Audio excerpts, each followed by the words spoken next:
I'd like to introduce the esteemed Professor Chambi Puranik.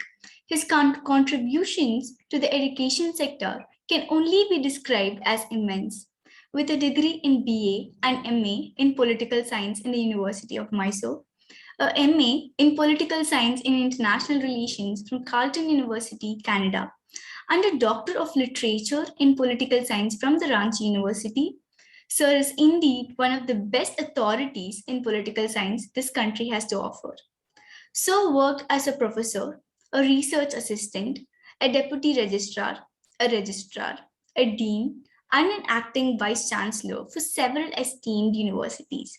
His main areas of work relate to international relations, Indian foreign policy value education, and multimedia approach open and distance education.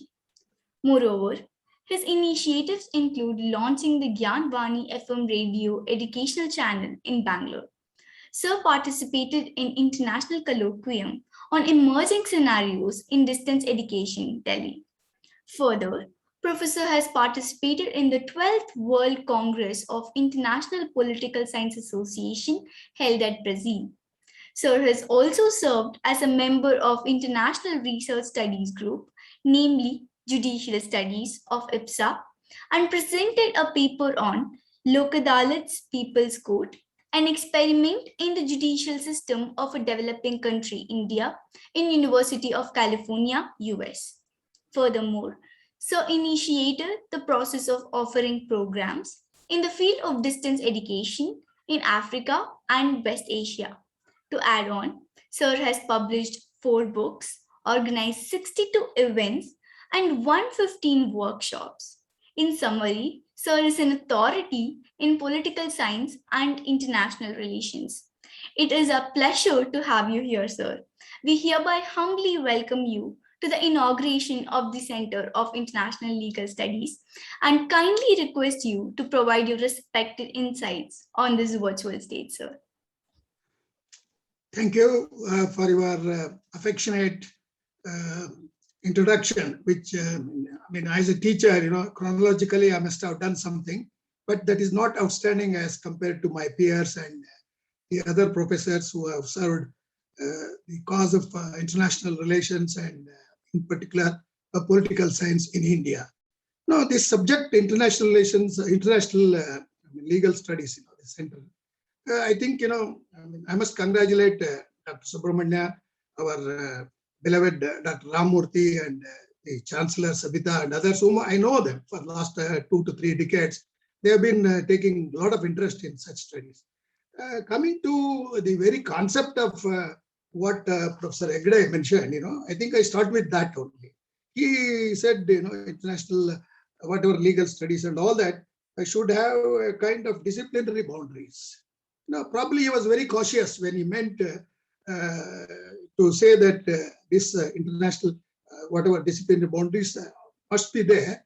I think, you can't be so insular. It's like saying non-alignment was good and so India will also follow a new kind of neo non-alignment, etc. I'm not disagreeing with him. He has a very strong point in that. That is the Indo-centric approach of state sovereignty being reserved by the international forces and also failure of the United Nations and recently the World Health Organization, which has betrayed the kind of faith that humanity had in its control on the health issues. For example, the outbreak of that invisible monster, COVID-19. So therefore, I would request all of you, including these scholars who are there. After all, we international relations or politics students are footnote to your legal studies because yours is a perfect kind of scientific approach. If political science is a quasi science, you are a perfect science because law is bereft of emotion, sentiments. Law has to be based on justice, which Dr. Subramanya prefaced, and all of you have run through that philosophy and whatever it is. So therefore, as law students, now I would say that law is a scholarly subject where you have to think of these in global effects, the impact of globalization that is there. So the difference between law and its implementation, in India itself, we have serious issues about the law being in favor of the public, except that it has been very in terms of litigation oriented, in terms of whatever the kind of justice delivered, which is taking a lot of time. So in international relations, it is still difficult. It's a big challenge. But today, the old concept of sovereignty, I think, all of us, including your legal experts, have said no. So therefore, for students of international law, because I happen to be a teacher of international law in the Department of Law, when there were no permanent teachers in that. From political science, myself, Dr. Rafiq Abad, and others used to go there. I mean, Professor Raja was the chairman. So therefore, and also, international law was a subject, compulsory subject for me, Fenwick, Copenhagen, and all these the books we have read, in order to not only pass in the examination, to understand the success or failure of international organization. So that's the very concerned point that I'm looking at. When First World War was fought, it was meant to protect democracy, save democracy. So through democracy only Hitler came to power. And you know what he called when League of Nations was there? He said it is a League of Notions. No, I agree with Dr. Reddy when he said that the international law has got its own limitations. It's because you have no capacity to enforce, as you enforce the law within the state itself. That point is well taken. But beyond that, we are also bound by the impact or influence. So Hitler came to power through democracy. Now, how democracy has been diluted and destroyed, the kind of Holocaust that happened, the genocide that happened. I think these are issues on which the students of international legal studies have to focus. So that's one point. Second point about the law students that I wanted to say before I touch upon a few other points. See, opportunities are available outside the courts. You go and look into that. Not necessarily all of the students of law, as the distinguished professor mentioned earlier, you have opportunities to go beyond the courts in terms of action, not only in India, but outside, the economic sphere, the kind of new developments that are taking place. International organizations are there, the international corporations are there. So what we political scientists say is transnational politics. Beyond the nations, there are forces which, the lady mentioned about artificial intelligence. Yes, but artificial intelligence is good. But at the same time, we have to check that artificial intelligence. So same way, you have a moral responsibility to check and safeguard the present United Nations organization and other activities that are taking place in the global scenario. So therefore, I'm not saying that every student or product of our legal studies or law universities will get jobs. But you look for better opportunities, newer horizons in terms of areas of international organization, government services, journalism, diplomacy, and many other kind of opportunities are there. So therefore, that is something which I mentioned about. Second is international politics and international relations. Politics itself is state-centric, but international politics tries to explain the political maneuverings and happenings that are there, the undercurrents, because which we have no control over there. Because all these things have been manipulated by the superpowers that were there. So the First World War, I have said enough of. It was for economic and political improvement, but that did not happen. Mussolini and Hitler, they showed what the failure of international, whatever kind of ambitions that we have. Second World War, both of them, the kind of unity that was there, that defeated Nazism, fascism, and fortunately it is surviving. It is a kind of, I did mention to Dr. Subramania when the COVID-19 broke out, I said, first and most dangerous thing that the World Health Organization has done is it has abdicated its duty to pinpoint the culprit of having leaked this COVID-19. So that means to say, humanity, you have a greater stake in the global kind of situations that are happening. So therefore, it should not be elitist. It should take into the considerations of the military and the civilian implications that are taking place also. The autocrats are ruling. In the neighborhood, we have China, which is an authoritarian state. The death of communism, which Gorbachev, gifted to the whole world. I think that itself is a significant development for students of international law and international relations. So I would say our real hope of mankind starts from Gorbachev. So he disintegrated the Soviet Russia and made that Russia to be one of the civilized states of the whatever the world that we have. So therefore, this kind of autocracy this kind of, take example, for example, the nuclear weapons. North Korea has got nuclear weapons. I'm not politicizing. I'm not saying that international legal studies should be concentrating on how to check Kim and others. No, I'm not. That is not the point. The other issues, nuclear arms. Now today we have different kinds of threats to humanity apart from COVID-19, which is the latest threat. Nobody ever imagined. Terrorism, globalization of terrorism, and many states going into fanatical kind of situations of religious fanaticism.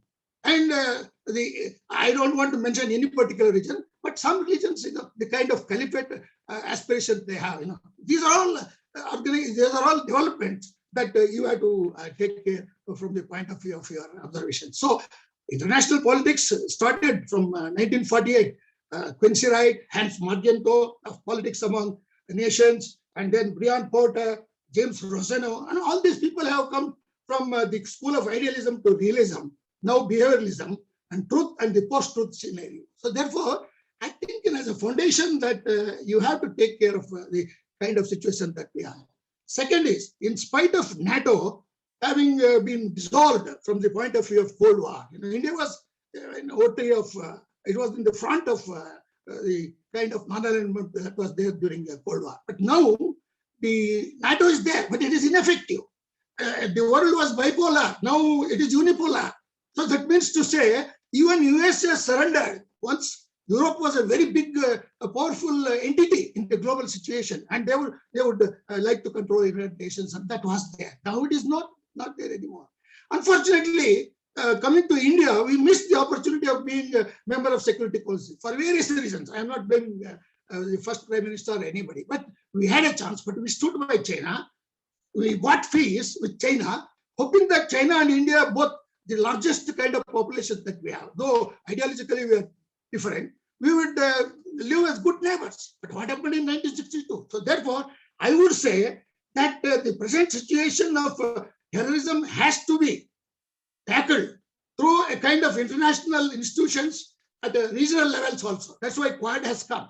And Dr. Hegde and others might have joined in signing the agreements or negotiations and all that. I don't mind. I would welcome it. Therefore, we see about trends, which I mentioned, the war of Islamic kind of militarization, jihad, and the terrorism that we have, all of them have made things like the world institutions, which we thought as a safeguards, they have collapsed. So therefore, we see about trends are more resulting in polarization.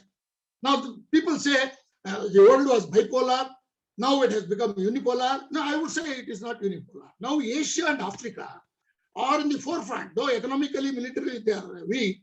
They are in a position to confront these kind of threats because there is an awareness of the kind of so-called liberal world, the democracy. That is the best hope for mankind. So therefore, I would say that even the conflict like Palestine and Israel and many of the kind of situations that are developing can be controlled through the good sense of international public opinion. You may call it as international law or some kind of moral prescriptions. But whatever it is there, the economic and trade issues are important. So therefore, international politics also from relations, it has been focusing on these new trends that are taking place in that. So I would say there is a paradigm shift in our expectations of the global performance that is there. So that would perhaps take us to the next point. The subject of international relations has been redefined. So therefore, we are in terms of a progressive change. But there is so much of indifference for this. How do you bring nations to some kind of whatever code of conduct? I think it is very difficult. Each nation is sovereign. But as the previous speakers, both of them spoke, I think the kind of moral compulsion it is there because you can't survive without the sense of interdependence and cooperation. And these are the new developments that we have seen. So the international politics, the international relations, from bitter, we have come to better stage of telling stories to the world population under the pulls and pressures of nation states. Nation states are there. They are bound to be there. They have to be there because if you don't have your own identity and statehood, you will be in an anarchic society. So that is the kind of situation that I don't anticipate also. But there are global events, global kind of situations, forces, which are threatening our very existence of mankind.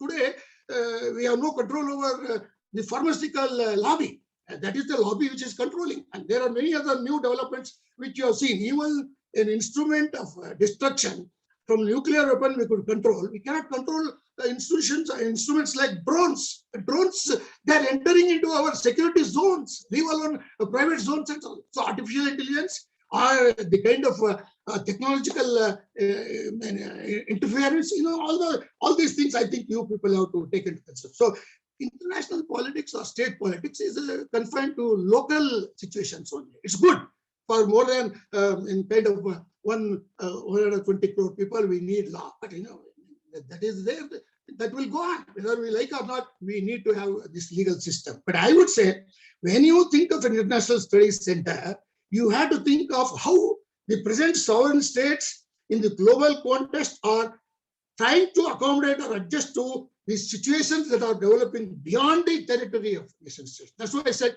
transnational politics. Now you take the case of human rights. Human rights also can be politicized, because in many countries where we take care of the kind of situations in which handle situations in Kashmir on human rights, the international public opinion, so-called liberal public opinion, which is prejudiced, they will say India is violating human rights. No, that is not the way. That is where the legal studies, the international reflections, not only through International Court of Justice, even to get Jadhav released, we are taking years and years. That man is in prison. He's a symbol of the prison or the kind of hegemony that is there in the neo forces, not nations. If US wants, it can get him released immediately. But India is helpless. We have also been subject to terrorism. We have released big terrorists, top terrorists from India for the sake of political accommodation. So these are some of the concerns, that come to my mind when I think of that also. Another thing is the non-state actors. Who are these non-state actors? There are so many who I don't know. It's a very brief time that you allotted to me. The non-state actors like international drug lobby or the pharma lobby and many other institutions, even take care of the water, the international resources water in Africa. They are being controlled by the leaders of the states at the hands of international mafia. These are all things you may say, no, we are not in a position to. No, we have to hear opinion. We have to express our dissent. We have to express our kind of assertion of the moral authority that the present 21st century has given to us. So therefore, our voice of sanity will be heard by the international community. We may not have the kind of military strength that China has got, but we can always tell China and many other countries that this particular kind of aggressive posture will not help the mankind. So therefore, I'm not going beyond your particular focus of the Legal Studies Center and all that. No, you have to think of interdisciplinary. You have to think of searching for truth and kind of solutions from other disciplines. I mentioned about economics. I mentioned about trade. I mentioned about culture. I mentioned about the kind of peace and harmony that the chart of the United Nations has presented before us. So therefore, I would say the biggest challenge to the present world is religious fanaticism, and then the kind of terrorism that is there in terms of the international institutions being a failure to monitor them. The other aspect of whatever is the migration racketing. Now, many countries like Bangladesh have thrown the Rohingyas to India, and India has taken refugees from all parts of the world, including Sri Lanka, including China, the Buddhists that are there. We have assimilated all of them. But how long we go on taking care of these people who are thrown out of the kind of situations, political controls that are there. So the authoritarian rule, the dictatorship that is there in the neighborhood, the militarization that is taking place in the different parts of the world, the conflicts that are going beyond our control, and also the kind of money laundering that is taking place. These are the issues that the students of international legal studies can look into also. The arms smuggling. And people like Nirav Modi and others getting shelter and the state sovereignty and state laws in different countries which can be purchased. He has acquired citizenship of those countries which give them safe haven. All these things are the kind of situations or instances that we have to give up. So that is my concern. Drug trade and also recent spy cases, the Pegasus, I think these are some of the issues that you all can think of at all. So during the past 2 decades, the world has shifted away from the 4 decade of Cold War syndrome, which was there. And the confrontation was certainly bipolar, but today it is not bipolar. It is a multipolar. And Asia and Africa are going to, I'm sure morally, Asia and Africa are going to pose challenge to not only Europe and US, the West, but also China and Japan. Fortunately, Japan is a country which is civilized, which is forging a kind of alliances to counter the influence of China, which is there. Both of them have water problems also. So the diffusion of bipolarity and the emergence of multipolarity and the kind of slow decline of unipolarity are the political trends that are taking place in the world. And these are the issues that all of you, the kind of students that you are a fresh mind.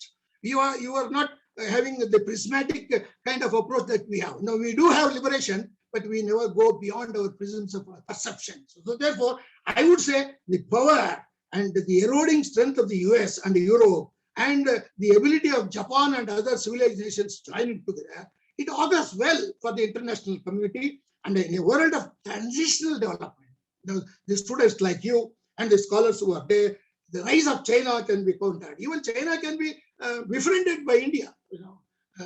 Our Prime Minister did it, but he was very idealistic, I would say. He was in a hurry, like he was in a hurry to appease Trump in the kind of elections. That was not an interference that was desired on. So it was a kind of unexpected kind of debacle for his international image. So then India is following a kind of situation in which the global power shift is taking place. In this context, you have your legal studies. And when you say international legal studies, these are the kind of issues that pose are the concerns that the scholars, students like me of international relations, affairs, or whatever you call, these are the kind of forces that are there, the invisible threats. For example, the Pegasus and the COVID-19. These two are the latest examples. Forget the artificial intelligence. We can reject that also. We can bring some kind of regulatory things also. Beyond this, I don't think we have any control over the technological intervention or the technological over kind of impact that is making on the Indian context and other places. So by the way, before I conclude, I would say there are strategic interests that India can think of. Not only India, but other parts in different parts of the continent also. For example, quadrilateral kind of initiatives, that's good. You can think of such economic kind of cooperation. And the global war on terrorism has to be restrained, if not controlled. We can't control. In India itself, we can't control corruption and the kind of whatever negative things that are happening anti-democratic. So therefore, we have to build a public opinion.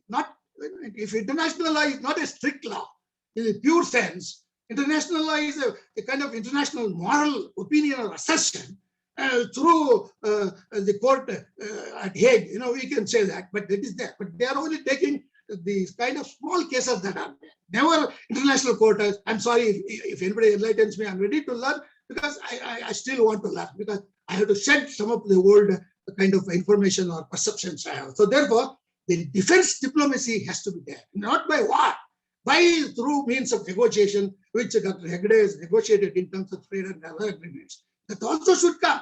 Our foreign minister was a brilliant foreign minister, bureaucrat, a career bureaucrat. He can think of negotiating this. You put forward. If you hesitate, if you keep silent, the others will dominate. So therefore, 150 countries are in a position to make impact on international community. And you can think of a nation, I don't say NATO, a nation kind of, the kind of agreement to protect ourselves, not military. Military, I think war is dead. War, nobody can think of, but localized wars are there. It is there. Poverty is a bigger threat to mankind. And discrimination is a bigger threat to mankind. And this kind of international mafia and other groups are there. For example, the Modi and Nero Modi, they're all international criminals. They should be brought to book.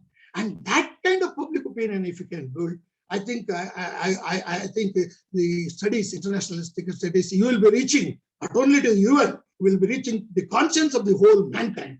And that kind of issues are there. Recently, I came across the piracy in transportation of our goods.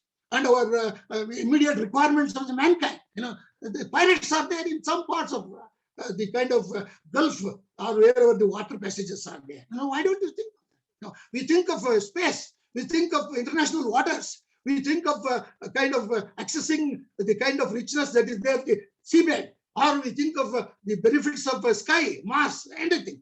But also charity should begin at home. So that means to say a new kind of alliance short of military, I would say a technical terms of, on the basis of technical terms, the moral perceptions. I think the failure of NATO and other countries that can be, I think, prevented, and international legal studies students or international law students, you will be in a better position to throw more light on that. I have just posed problems. I have provoked you to think of that. I'm not talking about the scholars who are there. They have a definite agenda. They have been prescribed in kind of the syllabus or institutional responsibility. That also should go on. Regular teaching should be gone.